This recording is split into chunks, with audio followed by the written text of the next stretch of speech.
මිස්ගේ skin එක scrub කරද්දී අපි ගොඩක් පරිස්සමෙන් ස්ක්‍රබ් කරන්නේ මොකද ගොඩක් තුනී මිස්ගේ ස්කින් එක.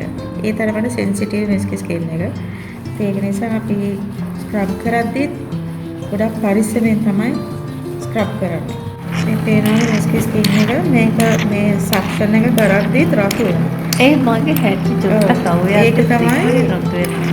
මිස්ගේ ස්කින් එක ගොඩක් පේනවා කොච්චර සෙන්සිටිව් වුණත් අපි මේ ඇදලා ගන්නේ මිස්ගේ ස්කින් එකේ තියෙන ඔක්කොම black heads and white heads. ඉතින් මේක අදින්නේ නැතුව බෑ. සමහර ඒගොල්ලන්ගේ මේකේ චුට්ටක් පාර හිටිනවා සෙන්සිටිව් ස්කින් එකේ. නමුත් ඔයගලන්ට පේනවා ඇති කොච්චර දේවල් මේ ස්කින් එක ඇතුලේ තියෙනවද. ඉතින් මේවා ගන්නේ නැතුව ට්‍රීට්මන්ට් එකක් කරන්න බෑ. එතකොට මේ විදිහට චුට්ටක් මේ නෝස් එක මේ අවට පොඩ්ඩක් රතු වෙන්න පුළුවන්. නමුත් ඒක බය වෙන්න දෙයක් නැහැ. මේ පේනවද? මේ අදිනකොටම එනවා. බය වෙන්න දෙයක් නැහැ. ඒව යනවා.